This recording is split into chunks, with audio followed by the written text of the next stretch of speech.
Melalui pesan singkat yang dikirimkan ke redaksi Kompas TV, Ketua KPK Setio Budianto membenarkan tengah menggeledah kantor Bank BJB.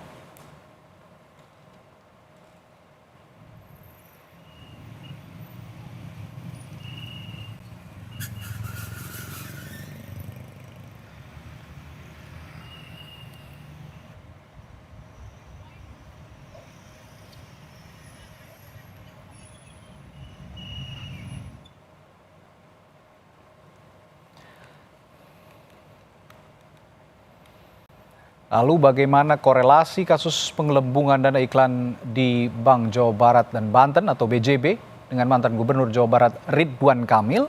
Kami bahas bersama peneliti Pusat Kajian Anti Korupsi atau PUKAT Universitas Gadjah Mada UGM, Zainur Rohman. Selamat petang, Mas Rohman. Selamat petang, Bang Radi. Baik, Mas Rohman. Ini hasil konfirmasi KPK, katanya biaya iklannya sampai 9,7 miliar rupiah. Tetapi yang ditagihkan 41 miliar rupiah lebih. Nah ini berarti modusnya memang sesuai yang dikonfirmasi oleh Ketua KPK ya? Kalau menurut Anda bagaimana?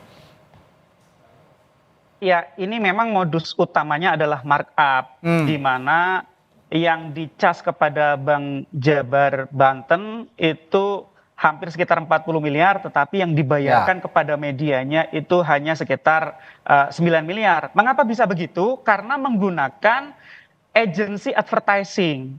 Ada 6 agensi yang digunakan. Nah, pemilihan 6 agensi ini diduga juga diatur sedemikian rupa. Saya melihat ini ada pemecahan paket sehingga ini menghindari ketentuan untuk adanya tender.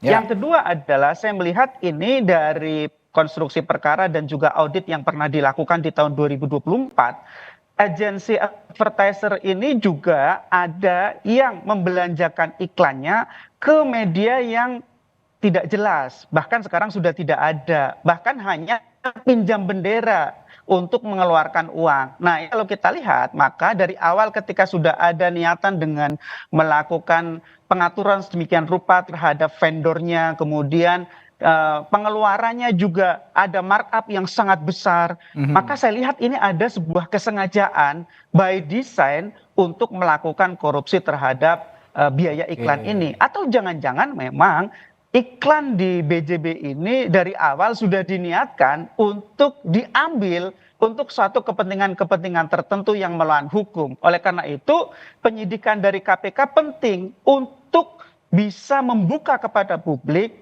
siapa saja yang menerima aliran dana dari perbuatan melawan hukum, melakukan korupsi dari belanja iklan BJB tersebut, dan untuk apa sih? Kenapa kemudian markupnya sedemikian besar? Kita ingat di tahun 2024 itu, Bang Radi, ada momen-momen politik di mana para politisi membutuhkan dana politik yang sangat besar, Bang Radi. Oke, Mas Rohman.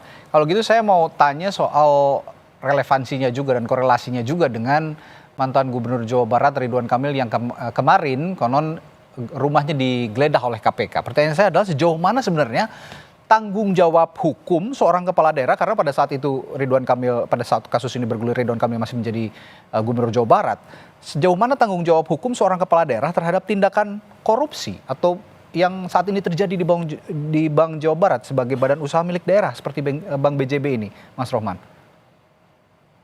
Ya, BJB itu secara hukum adalah organisasi yang terpisah dari Pemprov Jabar. Tapi ingat bahwa Pemprov Jabar sebagai pemegang saham mayoritas dalam BJB tersebut. Sehingga gubernur memiliki kewenangan yang sangat besar di dalam pengangkatan maupun pemberhentian dewan direksi maupun dewan komisaris di PT Bank BJB.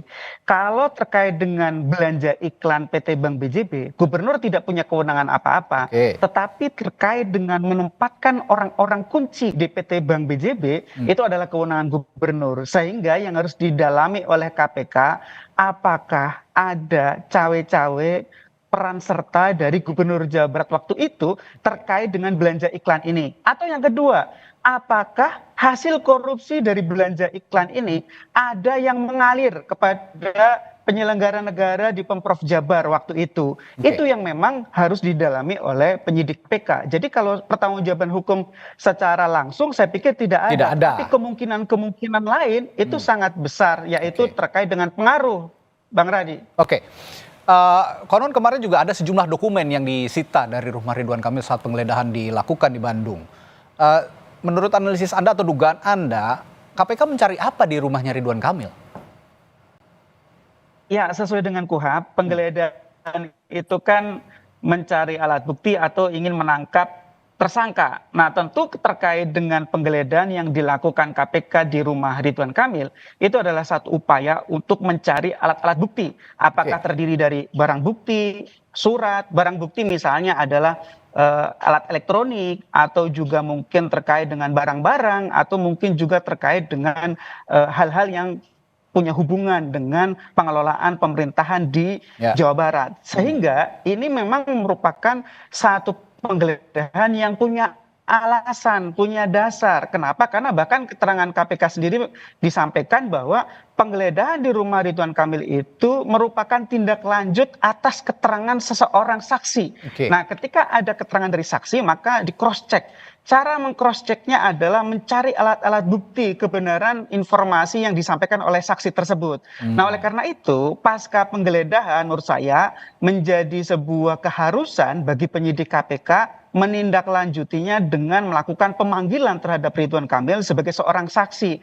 Ridwan Kamil perlu ditanya bagaimana tugasnya sebagai gubernur di dalam pengelolaan Bank BJB, kemudian apakah ada hal-hal yang terkait dengan apakah misalnya pemberian, apakah misalnya terkait dengan iklan yang kemudian terkait dengan orang-orang yang ada di sekitar Ridwan Kamil atau tidak gitu ya. Itu harus didalami. Yang kedua, tentu tidak sekadar mendalami melalui pemeriksaan sebagai saksi.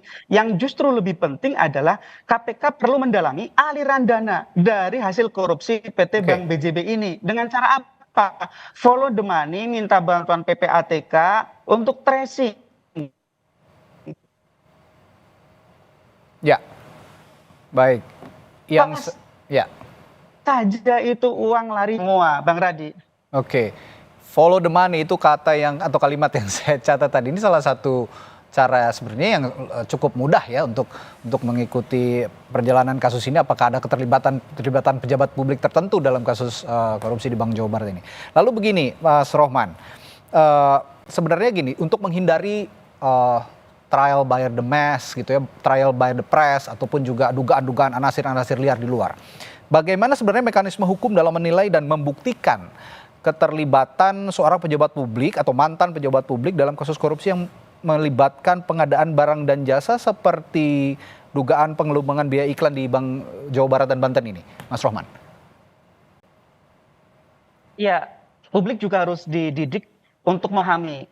Yang pertama adalah Ridwan Kamil sampai saat ini statusnya adalah saksi.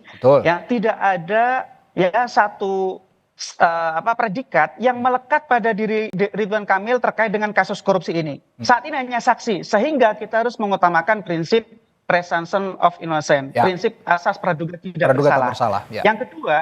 Yang kedua, tetapi kita juga harus terbiasa ya, kalau misalnya ada penyelenggara negara yang dimintai keterangan oleh penyidik, maka kita harus biasa saja menanggapi itu. Dengan cara apa? Ya dengan cara bahwa itu merupakan satu proses yang wajar di dalam upaya untuk menghadirkan keadilan substantif di dalam mengusut perkara korupsi.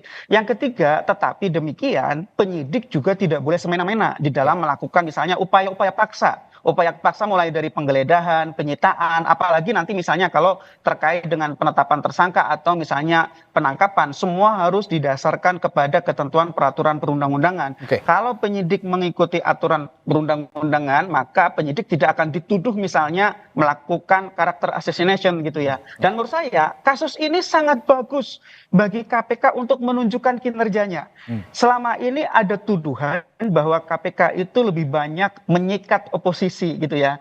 Nah ini kan kalau kita lihat dari kelompok politik sepertinya ini bukan oposisi begitu ya. Nah ini kesempatan bagi KPK untuk ya buka semua di depan meja hijau, siapapun itu, apakah juga misalnya termasuk ada kaitan dengan pendanaan politik di tahun 2024, karena ini ratusan miliar kerugian keuangan negaranya. Satu lagi, ada informasi di tahun 2024 ya bahwa KPK pernah melakukan penggeledahan rumah salah satu orang auditor yang membuat audit terhadap dugaan korupsi belanja iklan PT Bank BJB ini.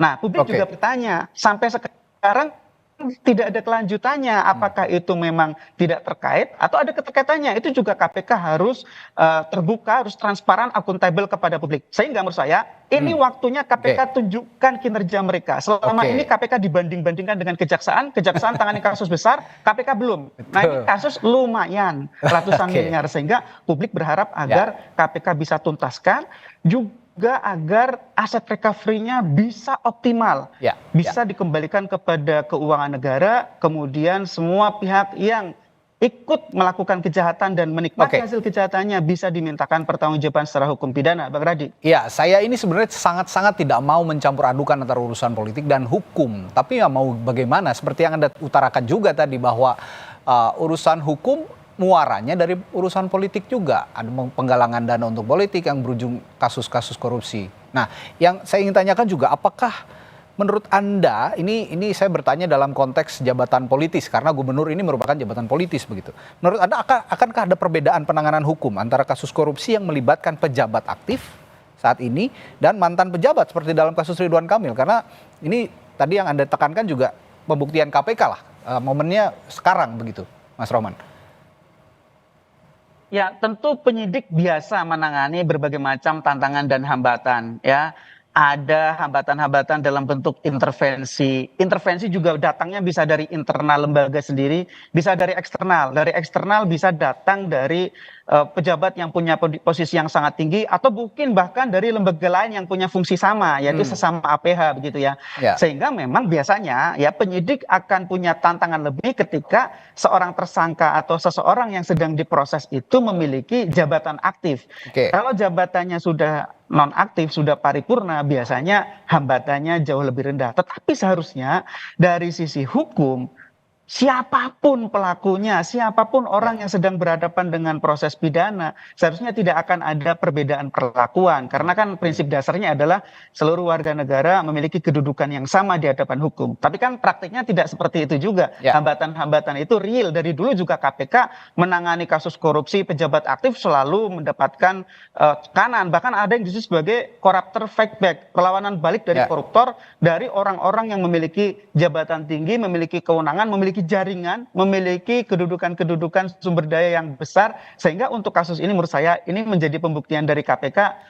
Syukur-syukur KPK bisa membuktikan kemana larinya dana ini dengan lengkap itu ya. Karena biasanya dalam penegakan hukum, penegak hukum itu yang penting bisa membuktikan sangkaan kemudian diubah menjadi dakwaan, asal sudah terbukti kemudian kadang-kadang penyidik sudah puas. Tetapi aset recovery, kemana saja aliran dana itu, kadang-kadang itu tidak menjadi sesuatu yang prioritas. Padahal itu yang justru lebih penting, agar kerugian keuangan negara bisa dikembalikan ke kas negara sehingga rakyat tidak mengalami kerugian ganda. Bang Rai, ini jadi pembuktian sekali lagi digarisbawahi bagi KPK, ya kalau tidak mau lembaganya disebut sebagai alat politik, ya buktikan seprofesional mungkin urusan-urusan politik dipisahkan dengan kasus-kasus hukum secara profesional, termasuk yang banyak menjerat pejabat-pejabat publik maupun pejabat-pejabat yang memiliki jabatan politis, begitu kira-kira. Baik, terima kasih peneliti Pukat UGM Zainur Rohman telah berbagi perspektifnya di Sapa Indonesia malam hari ini. Sampai jumpa lagi, Mas Rohman.